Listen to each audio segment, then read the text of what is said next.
University మంచి భవిష్యత్తు కోసం తెలుగు విద్యార్థులు ఇష్టపడే యూనివర్సిటీ. కాల్ 9059052378 9059052379. నమస్తే, వెల్కమ్ టు ఐ డ్రీమ్. నేను మీ ఝాన్సీ. అయితే బీపీ గురించి ఈరోజు డిస్కస్ చేసుకుందాం. జనరల్గా ఎవరైనా కోపంగా మాట్లాడినప్పుడు కానీ ఏదైనా కోపంగా మాట్లాడినా ఎక్కువసార్లు కోపడుతున్నా ఏంటి నీకు బీపీ ఏమైనా వచ్చిందని అంటూ ఉంటారు. మరి షుగర్ రిలేటెడ్గా బీపీకి సంబంధం ఉందా? అంటే షుగర్ వచ్చిన వాళ్ళలోనే బీపీ వస్తుందా? అసలు బీపీ వచ్చింది మనకి అని తెలుసుకోవడం ఎలా? ఈ విషయాలని డిస్కస్ చేద్దాం. అలాగే బీపీ పేషెంట్స్ కూడా మరిన్ని విషయాలను అయితే తెలుసుకుందాం. ప్రస్తుతం మనం జనరల్ ఫిజిషియన్ శివరామకృష్ణ గారితో ఉన్నాం ఫ్రమ్ విరించి హాస్పిటల్. నమస్తే సార్.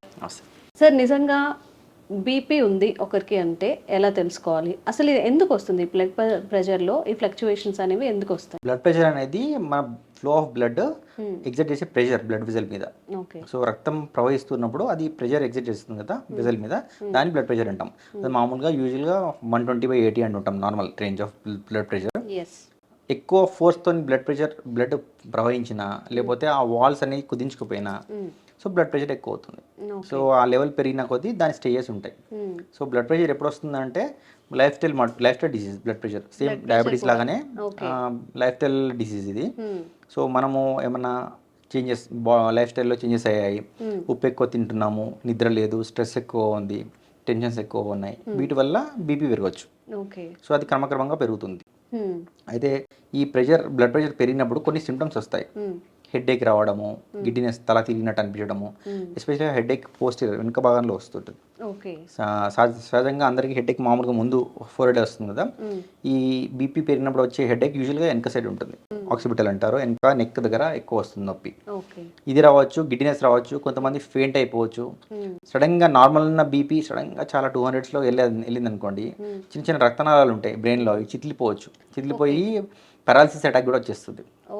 అలా బ్లీడ్ అయ్యి ప్రెజెంట్ అయిన వాళ్ళు ఉన్నారు చాలా మంది. బ్రెయిన్లో బ్లీడింగ్ అయిపోయి, రక్తనాళాలు చిట్లిపోయి బ్లీడింగ్ అయిపోయి వచ్చి చూస్తే బీపీ ఎక్కువ ఉంటుంది. అంటే వాళ్ళకి ఆల్రెడీ బీపీ ఉందని తెలియక సడన్గా పెరిగిపోయింది. సో దానివల్ల అట్లా డయాగ్నోస్ అయిన వాళ్ళు కూడా ఉన్నారు. సో బీపీ అనేది ఇప్పుడు వాళ్ళ బీపీ 120/80 అన్నాం కదా. ఎర్లీ స్టేజెస్ ఆఫ్ బీపీ అంటే 140/90 అంటాం, 140 to 160/90, 160/100 ఇట్లా అంటుంటాం. ఆ స్టేజ్లో ఉన్నప్పుడు సిమ్టమ్స్ రాకపోవచ్చు. క్రమక్రమం మెల్లమెల్లగా పెరిగింది అనుకోండి, సిమ్టమ్స్ రాకపోవచ్చు. సో మనకు తెలియాలి అంటే బీపీ చెకప్ చేయించుకుంటూ ఉండాలి రెగ్యులర్గా. ఇంకో అందరు చేసే తప్పు ఏంటంటే బీపీ వెళ్ళిపోతారు, ఫాస్ట్గా వెళ్ళిపోతారు. తొందరలో ఉన్నాను నేను, నాకు బీపీ చెకప్ చేయండి, వెళ్ళిపోవాలి అంటారు. తప్పు అది. అలా ఫాస్ట్గా వెళ్ళి టెన్షన్లో చెక్ చేయించుకుంటే ఖచ్చితంగా ఎక్కువ వస్తుంది, రాదు. ఎప్పుడు బీపీ చెక్ చేయించుకోవాలన్నా కానీ ఎక్కడికి వెళ్ళినా కానీ ఒక 5 to 10 minutes రిలాక్స్ అవ్వాలి, పీస్ఫుల్గా. ఫిజికల్ యాక్టివిటీ ఏం చేయకుండా, టీ కాఫీ తాగకుండా. టీ కాఫీ తాగితే ట్రాన్సియంట్ టెంపరీగా బీపీ కొంచెం పెరుగుతుంది. సో ఆ టైంలో చెక్ చేయించుకుంటే బీపీ ఎక్కువ అయినట్టే తెలుస్తుంది మనకు. సో అలా ఏం తాగకుండా వెళ్ళి కూర్చొని రిలాక్స్గా మైండ్ కూడా పీస్ఫుల్గా ఉంచుకోవాలి. అన్నెసరీ వర్క్ థాట్స్ కానీ స్ట్రెస్ఫుల్ థాట్స్ కానీ తెచ్చుకున్నాం అనుకోండి బీపీ పెరుగుతుంది. కోపం తెచ్చుకోవద్దు, చుట్టుపక్కల వాళ్ళ మీద కోపం తెచ్చుకున్నా కానీ బీపీ పెరుగుతుంది. సో ఆ టెన్షన్స్ అన్ని దూరం పక్కన పెట్టేసి రిలాక్స్ అయ్యి ఉండి కూర్చోవాలి. తర్వాత బీపీ మెజర్మెంట్ కూడా కరెక్ట్ పద్ధతిలో చేయాలి. డాక్టర్ కానీ ఎవరన్నా బీపీ చెక్ చేసే వాళ్ళు ట్రైన్డ్ వాళ్ళే చేయగలుగుతారు. మన ఇష్టమైన పద్ధతిలో పడుకొని కూర్చొని ఏదో మెషిన్ అట్లా పెట్టేసుకొని చెక్ చేసుకుంటూ కూడా తప్పు వస్తుంది రీడింగ్స్. దానికి కావాల్సిన కఫ్ మెజర్మెంట్స్, అడల్ట్స్కి ఎంత కఫ్ కావాలి, చిన్నపిల్లల్లో ఏ కఫ్ యూజ్ చేయాలని హాస్పిటల్స్లో క్లినిక్స్లో మాత్రమే ఉంటాయి. అవి కరెక్ట్ కఫ్ సైజ్ కట్టాలి. కట్టే పద్ధతిలో కూడా మార్పు ఉంటుంది. టైట్గా కట్టద్దు, లూజ్గా కట్టకూడదు, ఫామ్గా కట్టుకోవాలి. అప్పుడు ఆ మెషిన్ ఎక్కడ ఉండాలి, హార్ట్ లెవెల్లో ఉండాలి, బీపీ ఏ స్టేజ్లో అంటే ఏ స్టేచర్లో కూర్చోవాలి పేషెంట్, బ్యాక్ రెస్ట్ ఉండాలి కంపల్సరీ, కాళ్ళు క్రాస్ చేసుకోకూడదు. ఇన్ని చాలా ఉంటాయి బీపీ చెక్ చేసేటప్పుడు కూడా. చేయి రిలాక్స్గా పెట్టాలి, గట్టిగా పిడికిలు బిగేసి చేస్తారు. బీపీ చెక్ చేసేటప్పుడు చాలా మంది పిడికిలు బిగ్ చేస్తారు, బీపీ పెరిగిపోతుంది. రిలాక్స్గా చేయి పెట్టాలి, ఏ లెవెల్కి ఉండాలి అన్నీ చూసుకోవాలి. అయితే ఫస్ట్ టైం హాస్పిటల్కి వచ్చి చెక్ చేయించుకుంటే మామూలుగా బీపీ కొంతమందికి చాలా మందికి ఎక్కువ వస్తుంది, చాలా మందికి ఎక్కువ వస్తుంది. టెన్షన్తో ఎక్కువ రావచ్చు. సో అది అలా వచ్చిందని చెప్పేసి వెంటనే బీపీ మందులు స్టార్ట్ చేయాల్సిన అవసరం లేదు. అప్పుడు అట్లాంటి సిచ్యువేషన్స్లో ఏమవుతుందంటే దాన్ని వైట్ కోట్ హైపర్టెన్షన్ అంటారు. అంటే హాస్పిటల్ వాతావరణం రాగానే, డాక్టర్ దగ్గర రాగానే నాకు ఏదో అయిపోతుంది, బీపీ చెక్ చేస్తున్నాము, ఎక్కువ వస్తుందేమో అన్న కుతూహలం, భయం అనేది ఉంటుంది. సో దానివల్ల బీపీ పెరిగిపోతుంది. సో అట్లా ఒక్క రీడింగ్తో బీపీ వచ్చిందని నిర్ధారణ చేయడం కాదు. అయితే ఫస్ట్ రీడింగ్ వల్ల కూడా బీపీ ఉందని చెప్పేసి మందులు స్టార్ట్ చేయాల్సిన పరిస్థితి రావచ్చు. అది ఎప్పుడు అంటే ఒక లెవెల్ 180, 200 ఆ రేంజ్లో ఉంది అంటే ఆ టెన్షన్ వల్ల ఇంత బీపీ పెరగదు. సో ఆ రేంజ్లో ఉందంటే బీపీ స్టార్ట్ అయిందని లెక్క. ఓకే. అంత బీపీని వదిలేయడం కూడా కరెక్ట్ కాదు. సో కాబట్టి అప్పుడు కొంచెం తగ్గించడానికి, సడన్గా డ్రాస్టిక్గా తగ్గించడానికి హై డోస్ టాబ్లెట్స్, ఎక్కువ మోతాదులో కాంబినేషన్స్ అట్లాంటివి పెట్టకూడదు.